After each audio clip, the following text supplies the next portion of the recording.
मैं सबको प्रणाम करके जा रही हूँ। ठीक है महारानी, मैं जा रहा हूँ, आप चले जाइए। ठीक है भैया।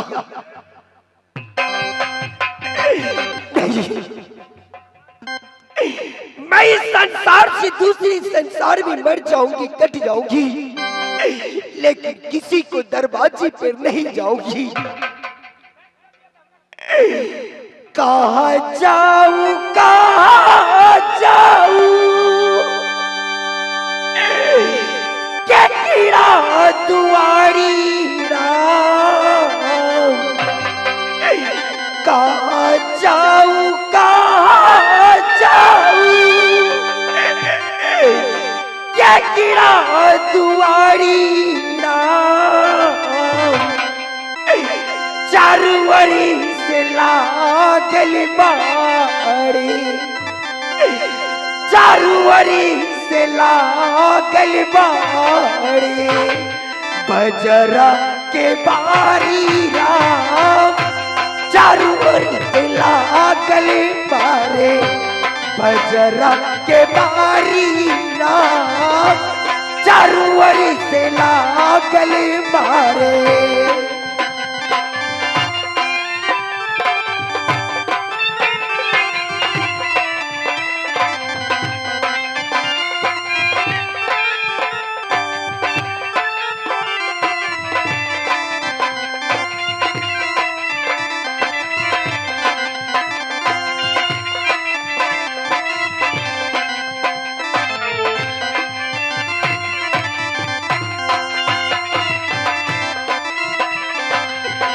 कहाँ जाऊं, कहाँ जाऊं, क्या कीड़ा दुआरी राम। कहाँ जाऊं, कहाँ जाऊं, क्या कीड़ा दुआरी राम। चारू वरी से लागल बाड़े, चारू वरी से लागल बाड़े, बजरा के बारी राम। चारू वरी से लागल बाड़े, बजरा के बारी राम। चारू वरी से लागल बाड़े।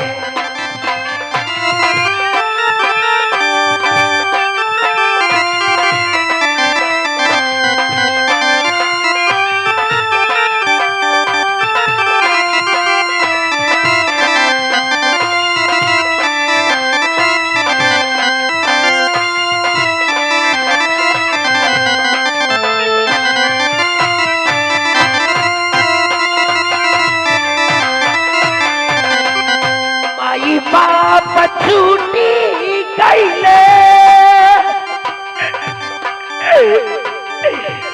कौआ समाधि राम। माई बाप छूटी गईले, कौआ समाधि राम। छुट्टी गईले सांगा पाके, छुट्टी गईले सांगा पाके, संग के सहेलिया राम। छुट्टी गईले सांगा पाके, संग के सहेलिया राम। छुट्टी गईले सांगा पाके।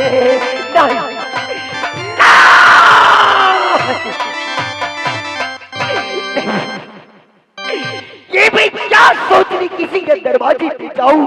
माँ बुला तो ये तू, ठहर जाओ बेटी, ठहर जाओ, ठहर जाओ। तुम क्यों अपनी आत्मा को हत्या करती हो बेटी? कौन? मैं माँ गंगा बोल रही हूँ बेटी। प्रणाम माँ। खुश रहो बेटी, खुश रहो। माँ मुझे मरने से तू क्यों रोकती हो माँ, क्यों रोकती हो? सुनो बेटी, तुम गंगा लाभ मेरे गोद में क्यों आने के लिए तैयार हो गई हो बेटी? माँ, जब स्वामी जी ने एक पुत्र को कारण मुझे नहीं पहचाना, एक डॉग चंडाल के हाथ में मेरी हाथ को धरा दिया, रंडी बेचिया कहकर मुझे निकाल दिया, तो इस संसार में मैं जिंदा रहकर क्या करूंगी माँ, क्या करूंगी। नहीं नहीं बेटी, तुम धैर्य धारण करके रहोगी। जिस बेटा को कारण तुमने आज मेरे गोद में आने चाह रही हो, वो बेटा तुम्हें किसी जगह खेल कूद रहा है बेटी। क्या कही माँ? कौन मारेगा तुम्हारा बेटा को? क्या मेरा बेटा जिंदा है? नहीं, नहीं। क्या मुझे तुम झूठ बोलती हो माँ, झूठ। मुझे वचन पर तुम्हें कोई ध्यान नहीं है? माँ गंगा को वचन खाली होता है क्या? नहीं माँ, माँ गंगा झूठी है क्या? तुम झूठ बोल रही हो, तो मुझे मरने से तू रोकती हो माँ, तू झूठ बोल रही हो माँ, झूठ। नहीं नहीं बेटी, मैं सत्य कह रहा हूँ। तुमको बेटा खेल कूद रहा है, तुम धैर्य धारण करके मैं जो रास्ता बता दे रहा हूँ तुम जाओ, तुम्हारे बेटा जरूर मिलेगा। माँ, अगर तुम कहती हो माँ कि मेरा बेटा इस संसार में जिंदा है, तो कहाँ है माँ?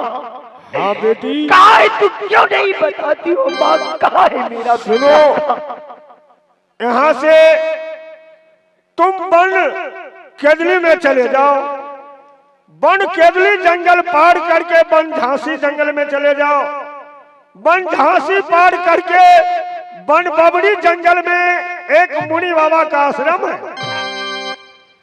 उस मुनि बाबा को आश्रम में 360 बच्चा का उसमें पालन पोषण हो रहा है, उसमें तुम्हारा बेटा खेल कूद रहा है। बेटी तुम चली जाओ मुनि बाबा को आश्रम में।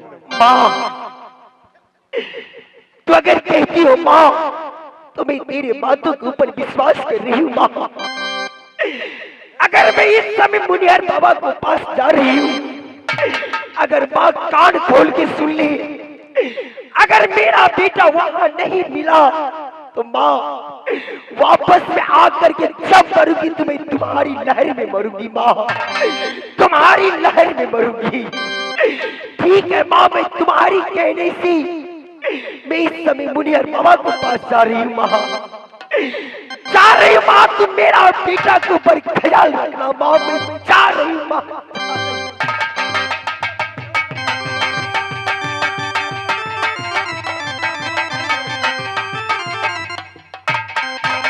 हेलो, क्या लेकर के आए हो जग में, क्या लेके जाओगे, क्या लेकर के आए हो जग में, क्या लेकर के जाओगे।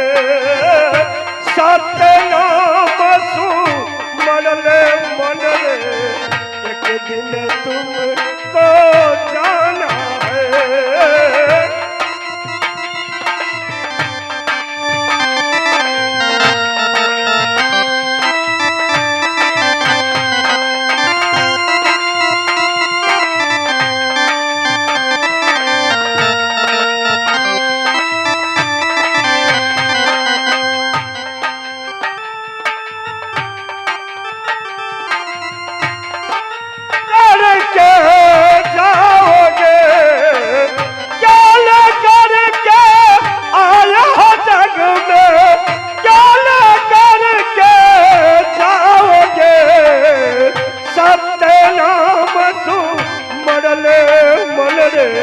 एक दिन तुमको जाना है।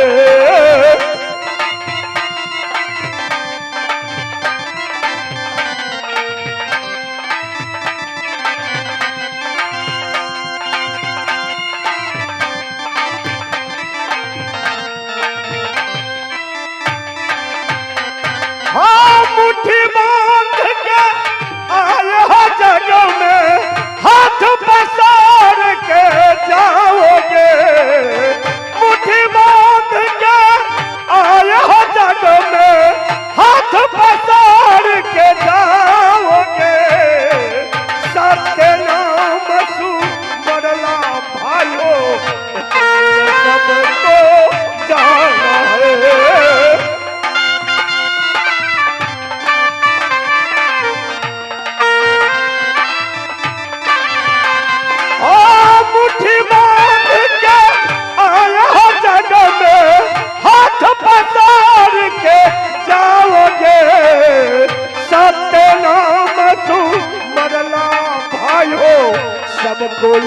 दिन जाना है।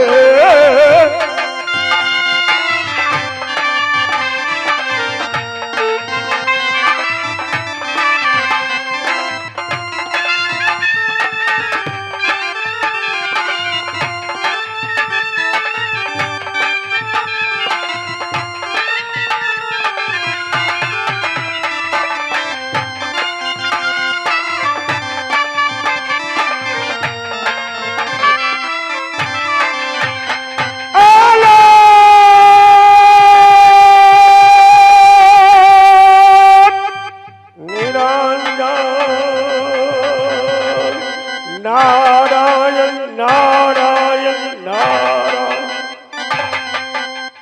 चेला नुकसान दास है रे, चेला नुकसान दास रे, भुल्ला रे, हरामजादे फिर चिमटा लगेगा रे।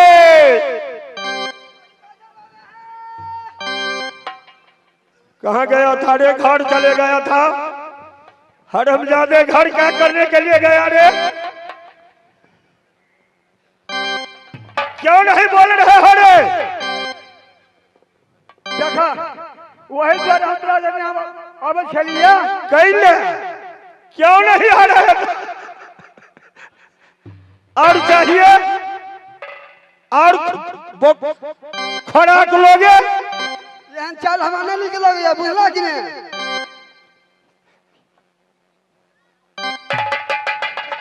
राजा मारे क्या? तुम मेरे कुटिया छोड़ करके इधर उधर कहाँ चले जाते हो? सुनो, बाहरों भीतर न जाओ।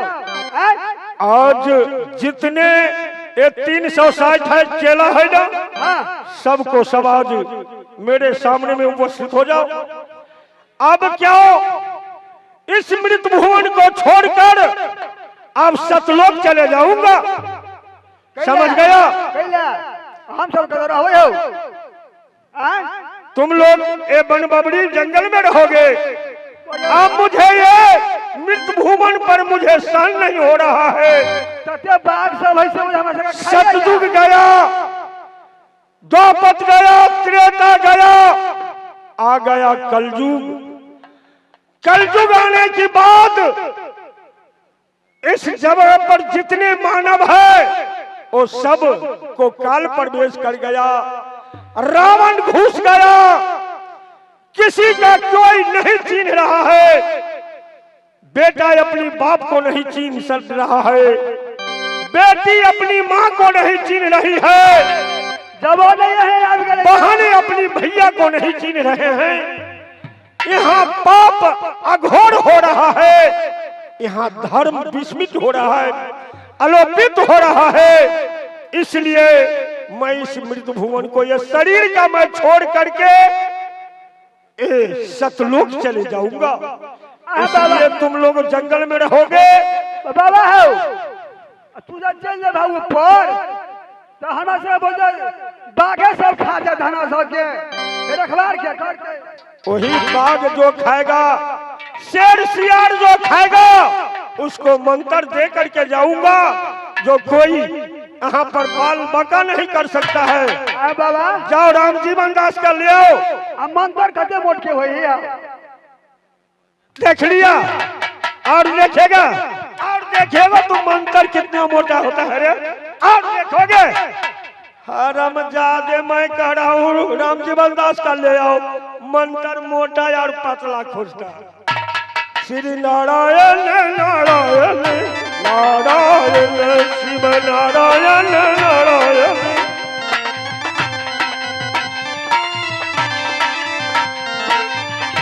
शिव नारायण नारायण नारायण शिव।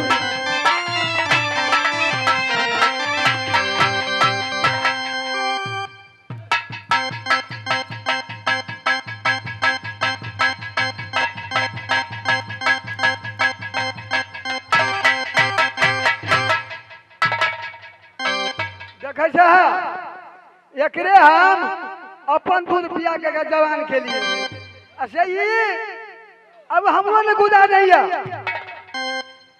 देखे अपन दूध पिया पिया कर हम जवान के लिए ये हमन गुजर नहीं है। मैं सबसे अपना आप को संभाला तो मैं केवल बाबा को जानता हूँ। हमरा ना पहले तो कोरा हम ही ले लू कोरा। आज बाबा ने मुझे याद किए है ना। हाँ बाबा से कुछ बातें करेगा, पहले बाबा से आशीर्वाद ले लो है ना।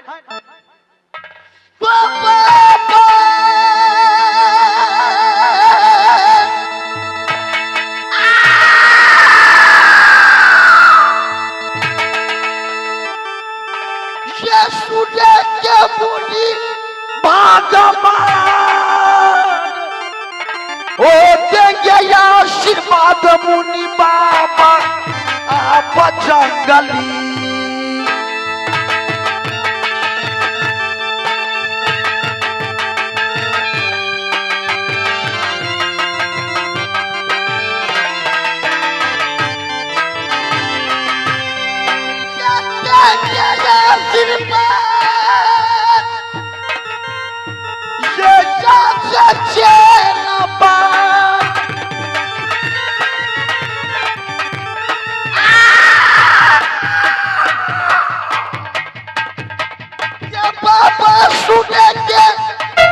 भगवान मैं रहू खुशियाली जाओ विश्व दुनिया।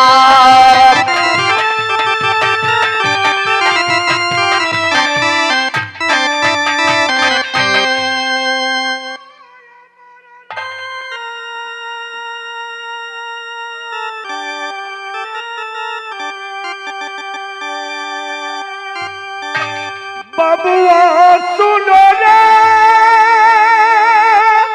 मुनि बाबा को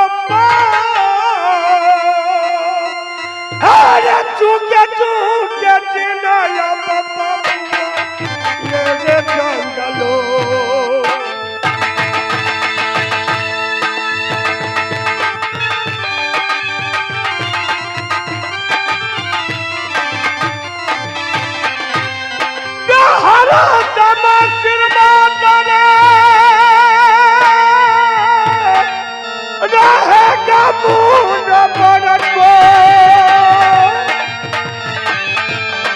बबुआ सुनो रे हमारी जबान रे चुगे चुगे जिना तुम ये रे जंगलो।